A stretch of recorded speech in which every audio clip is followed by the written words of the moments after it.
तो भाई आज जो चर्चा होने वाली है ना, वो होने वाली है कि कौन कौन सी ऐसी मिस्टेक्स हैं जो आप स्पेशली जब करते हो जब आप सीयूईटी का एग्जाम दे रहे होते हो। तो सबसे बड़ी गलती जो हम लोग करते हैं ना कि हम अकाउंटेंसी का लेटेस्ट सिलेबस देख के नहीं जाते। तो जब भी आप किसी क्वेश्चंस को अटेम्प्ट करें ना, मेक श्योर कि आपको वो अच्छे से आता हो। आप इस पर एक ट्रिक भी कर सकते हैं। हेलो चगें, क्या हाल चाल। एक नंबर सर, और आपके सामने हाजिर हैं आपके गब्बर सर। कैसे हो गब्बर आदमी? उम्मीद है आप लोग सभी मस्त बेहतरीन सुपर और मक्खन मलाई होंगे। तो भाई आज जो चर्चा होने वाली है ना, वो होने वाली है कि कौन कौन सी ऐसी मिस्टेक्स हैं जो आप स्पेशली जब करते हो जब आप सीयूईटी का एग्जाम दे रहे होते हो। जी हाँ, तो आज मैं आपको बताने वाला हूं कि आपको कौन कौन सी मिस्टेक्स का ध्यान रखना है, कौन कौन सी गलतियां नहीं करनी है जो मोस्टली लोग कर देते हैं और आपको वो नहीं करना है, उसको अवॉइड करना है। ठीक है, चलिए शुरू करते हैं। सबसे पहली बात, सिलेबस आपको देखना है। भाई बहुत सारे बच्चे, मैं आपको बता दूं कि आपका जो अभी जो 2026 का लेटेस्ट सिलेबस है ना, वो ऑफिशियली नहीं आया है।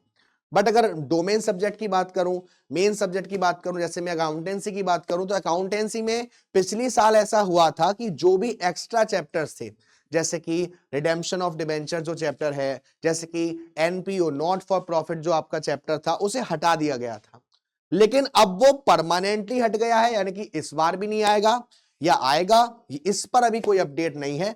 फिलहाल आपका वो चैप्टर हटा हुआ है जो आपके क्लास 12th में चैप्टर रहते हैं, एज इट इज आपको सीयूईटी में अकाउंटेंसी में भी देखने को मिलेंगे। तो सबसे बड़ी गलती जो हम लोग करते हैं ना कि हम अकाउंटेंसी का लेटेस्ट सिलेबस देख के नहीं जाते।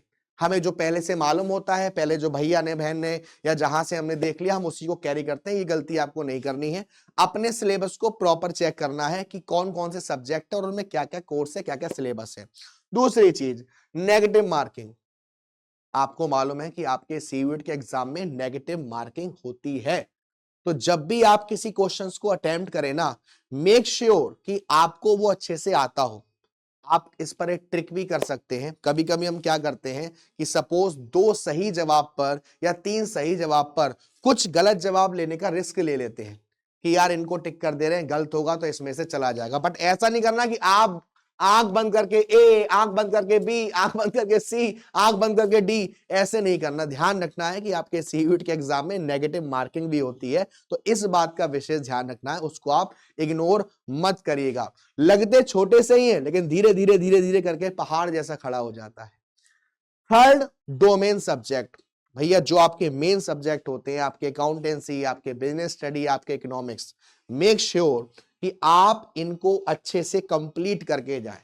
सर अच्छे से का क्या मतलब है? सपोज मैंने क्लास 12 में पढ़ाई करी, अब जब मैं क्लास 12 की पढ़ाई कर लूंगा तो मुझे लगता है कि अकाउंटेंसी के जो चैप्टर्स हैं वो तो मुझे आते हैं, इनको दोबारा से करने की नीड क्या है? बेटा नीड पड़ती है, क्योंकि वहां पर आपको एमसीक्यू फॉर्म में पेपर देना पड़ता है। और एमसीक्यू फॉर्म में कभी कभी आपको छोटे छोटे क्वेश्चन टिकी लगते हैं, कभी कभी बड़े बड़े क्वेश्चन ऐसे लगते हैं यही आंसर है, बट वो होता नहीं है। तो मेरा कहने का मतलब यहां पर यह है कि जो चैप्टर आपने 12th में अच्छे से कर लिया है या आपको अच्छे से आता होगा, आप उसे एक बार अच्छे से रिवाइज जरूर करें और उसकी एमसीक्यू की प्रैक्टिस ध्यान से करें। देन आपका ये जो है वो ओएमआर शीट यानी कंप्यूटराइज्ड आपका एग्जाम होता है, और बहुत सारे बच्चे जो होते हैं वो इस पर अवेयर नहीं रहते, वो पहली बार दे रहे हैं। तो आप कोशिश करिएगा कि कंप्यूटर पर ओएमआर शीट जो हम भरते हैं, ओएमआर शीट के साथ साथ जो भी आपका ऑप्शंस आता है, कभी आप डबल क्लिक कर देते हैं, कभी आप क्वेश्चन को स्किप कर देते हैं, कभी लास्ट में क्वेश्चन को देखना भूल जाते हैं, इन चीजों का आपका विशेष ध्यान रखना है।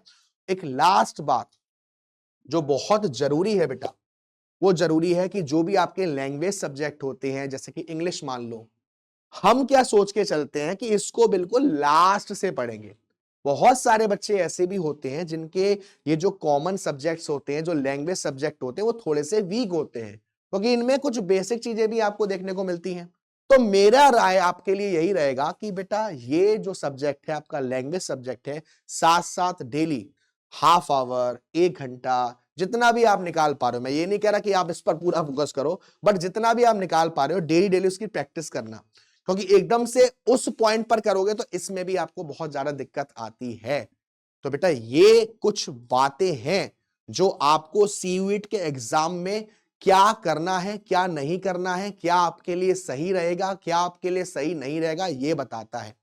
अभी से आपको क्या करना है, मेक श्योर कि आपके ये सब्जेक्ट है उनका सिलेबस आपको अच्छे से आना चाहिए, प्लस उसको आप अच्छे से कंप्लीट करके रखो।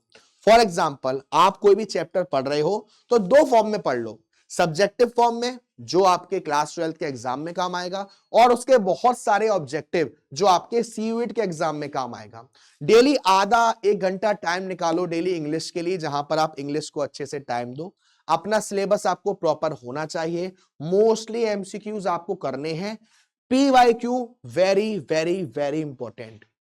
अक्सर देखा गया है कि 2-4 क्वेश्चन हमेशा पीवाईक्यू से ही निकलते हैं।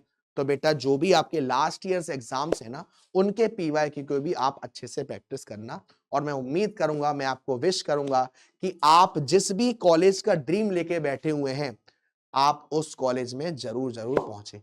ठीक है, तो आज के लिए इतना ही, मिलते हैं आपसे फिर ऐसी एक बढ़िया सी वीडियो में। तब तक के लिए अपना ध्यान रखिएगा, खाना पीना खाते रहिएगा, माँ बाप का ध्यान रखिएगा।